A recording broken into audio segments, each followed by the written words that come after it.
Shut up and sit down.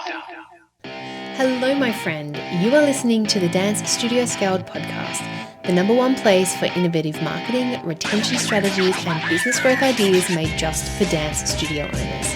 Now, this isn't your average business podcast. We're here to shake things up, simplify the hustle, and focus on real, actionable insights. I'm your host, Jen Dalton, and after 30 years of running studios, coaching owners, and scaling businesses, I know one thing's for sure. There's no one size fits all in this industry. You've got the passion, and I've got the tools to help you take it to the next level. So hit that subscribe button, grab a coffee, and let's scale your studio together. Hey Dance Fam, and welcome back to this week's episode of the podcast. Well, September, if you're listening in real time, is right now, and it's a really interesting time of the year. When I'm working with dance studio owners, there's two types of people in September. There's the ones who are like, yes, it's September, head down, let's charge through to finish off the year strong. And then the others who see September as, oh, thank goodness, we're nearly there, I can take my foot off the accelerator. And neither is right or wrong. It's just how you function and how you head into the new year. And so for me, I always, as you know, if you listen to this podcast or you've been in my world for a while, the idea right now of putting my head down and charging through to the end of the year will change the way the following year runs for you. And also as a bonus, if you do it effectively, you will get a break over that Christmas period, that holiday period where you can switch off. So again, when you're starting for the new year, you are starting so much more refreshed and relaxed. Now, this episode is talking you through the different stages to help you get there. And so if you're that person who wants head down, ready to go, then this episode is for you. So I am just talking about, what scaling will look like for your studio, because the confusion is that when you're scaling, it means doing more, but it's actually the opposite. It's about doing less, but a strategic less. And that's what I'm going to talk you through today. Most of us are living at the intersection of creativity and business. That's just the reality of what we do. And sometimes that intersection can feel more like a head-on collision rather than a beautiful, smooth merge. And there are some of you listening here who thrive off that creative side, the choreography, the class planning, the big student moments.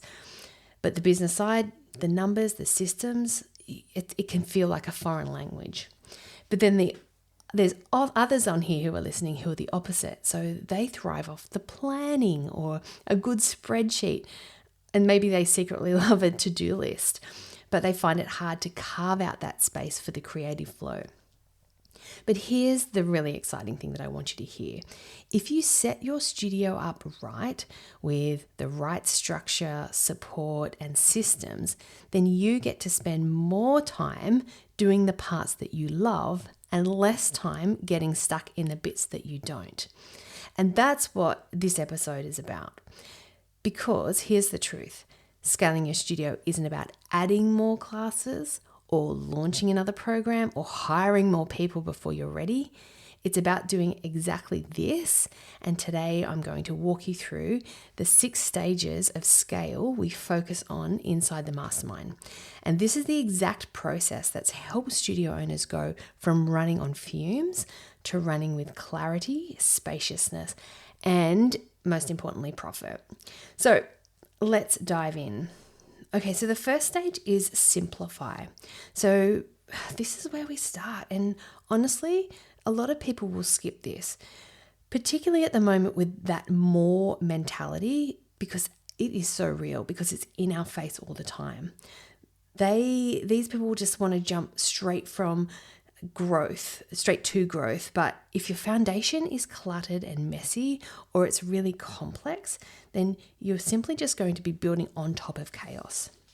So in this stage of simplifying, we clear out what's not working. So we'll have a look, we strip back the extras that you've accumulated over the years, the outdated programs, any band-aid systems, the disjointed onboarding processes, and we just get really clear on what's going to move the needle for you.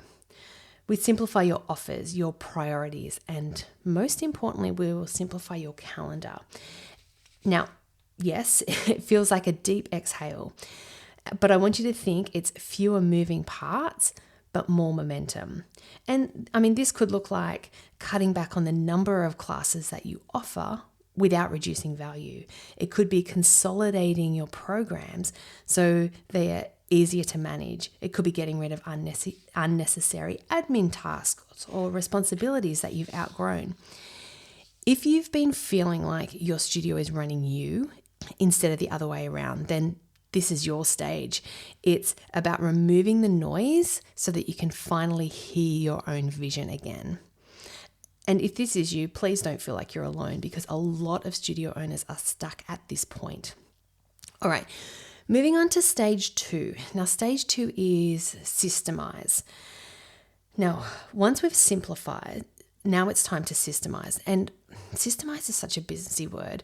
So I want you to look at it more as like designing your flow.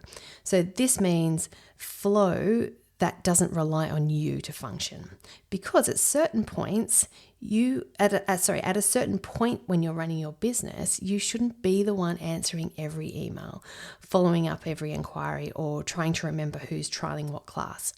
Definitely at the beginning, you need to do that, and I've spoken about that before, but you need to be setting up so that it's not you when you've been in several years, you've grown, your team has grown.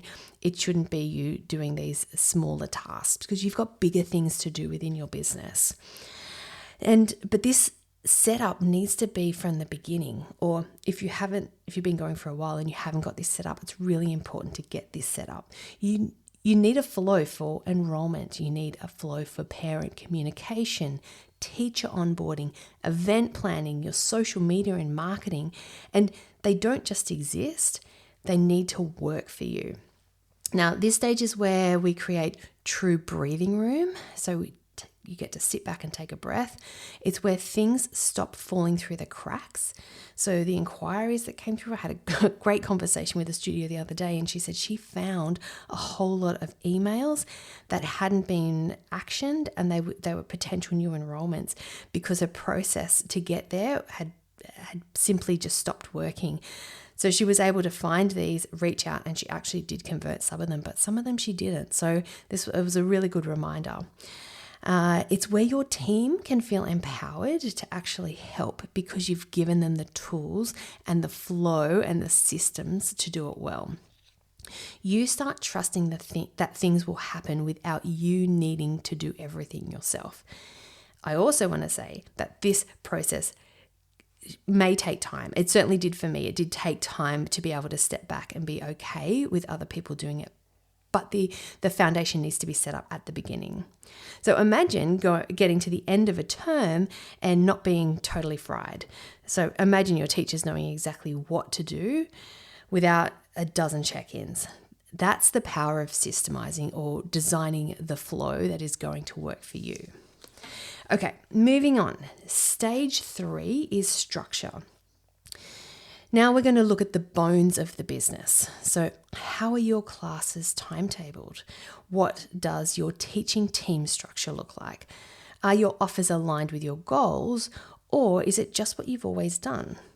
Now, I know this for myself because I can remember, I ran my studio the same way that the studio I grew up and ran. And there's nothing wrong with that, but we just get tunnel vision of what we think we know. And it wasn't until I actually took my daughter to another studio, she was doing some exam work, and I took her to another studio, that my eyes were open to just really simple things like how to pick up costumes or how to order concert DVDs. Like the way they did things was different to how I did them. And I just had never thought of it because I'd been stuck in the way I'd done things for all those years. So simply, this is, you just don't know what you don't know. And we make sure that everything is built to hold the next level of growth for you and what's going to work best in your situation. Now, part of our one-on-one calls is that a lot of studio owners will come to me with their massive dreams, but The back end isn't set up to support it. So we fix that. We design a structure or a flow that is scalable, it's sustainable, which is really important, and also will support you. Now, this could look like simply redesigning your timetable so it just works better for your families, your staff, for yourself and your own family. It could be reworking your packaging or your pricing so that you're not working more but earning the same.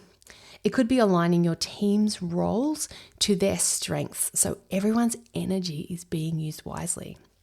So instead of paying out more for staff for help and support, how can we utilize the team that you already have? Because you deserve a business that grows with you and not one that drains you.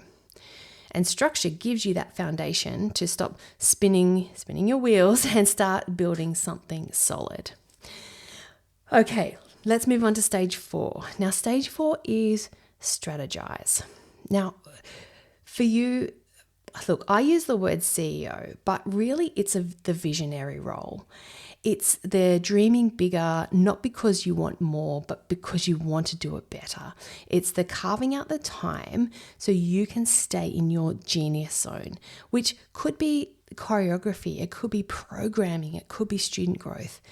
It's also not letting admin and logistics smother your creative spark. And I'm really passionate about this as well. Once things are simplified and systemized and structured, then you're no longer firefighting every day. So you can finally start thinking long term. And that's your role. That's the visionary role or the CEO stage. So here is where we're focusing on your monthly numbers without the overwhelm of being too numbery. The CEO style planning, the forecasting of your income and your growth, the creating a content strategy that makes sense for you specifically. This is not a cookie cutter, here's a template, go for gold. It is specifically what makes sense for you. And not talking buzzwords here, but we're just talking about real life studio planning. Like setting income goals that reflect the life you actually want, mapping out those enrollment campaigns that don't rely on you reinventing the wheel every time. It's planning term by term with confidence instead of the chaos. And once you've done 12 months of it, it is so much easier to just get in and redo it and just tweak and change little bits that once you've done that 12 months, there is so much less chaos. And this is where your inner visionary gets to come out and play. You start to see the big picture. You start making calmer decisions and leading your studio with intention and not panic. And honestly, between you and me, this is one of my most empowering shifts that I love to see in my clients. Okay, then we move to stage 5, which is support. Now, this is where we build out your team. Again, more is not necessarily better. Whether you've got 1 teacher or 10, this stage is about sharing the load and not carrying it all yourself. We work on hiring, onboarding, delegating, and creating a team culture that feels good for everyone. Now, this could mean clear job descriptions, real expectations and accountability, simple onboarding tools, healthy boundaries, and not those 10 p.m. texts that we get. Because burnout happens when you're doing too much for too long with too little support. So we get to fix that together. And here's the thing, support isn't just about people, it's also about emotional support. So having someone to bounce ideas off, a community who gets it, having a coach in your corner, that's the game changer. And that's what we create in the mastermind. And then finally, we get to stage 6, which is scale. Now, this is the sexy stage that everyone wants, but honestly, you can't get there without the rest being in place first. So here we refine what's working, we expand where it makes sense, and we step into the next level of leadership. So scaling might look like expanding new locations. It might be adding new offers. It might be raising prices or simply creating more profit and time from what you already have. And within the mastermind, we have a range. We have members who are hiring community centers and church halls, and then we have members who are currently purchasing their own buildings and leasing, like picking up third leases within their complex. Everyone's goals are different, and everyone's version of success is different. And that's what we celebrate inside the mastermind. It's not about doing more. It's about leading efficiently and effectively for where you are at. Now, we take the best of what you've built and then amplify it with boundaries, with systems, and a really clear growth plan that doesn't wreck your well-being. Probably most importantly, and it doesn't become identified as important until this stage, but we'll dig into your expansion mindset and how to stop playing small, how to scale in a way that's going to fit your life and not someone else's template or someone else's idea. This is about building a business that grows with you, that grows you as a person as well. So, where are you right now? Like, which stage feels like your current reality? And more importantly, which stage would change everything if you could finally unlock it? Because here's the thing I want you to know. You're probably a lot closer than you think. You don't need to hustle harder, despite what you are seeing and hearing all over social media.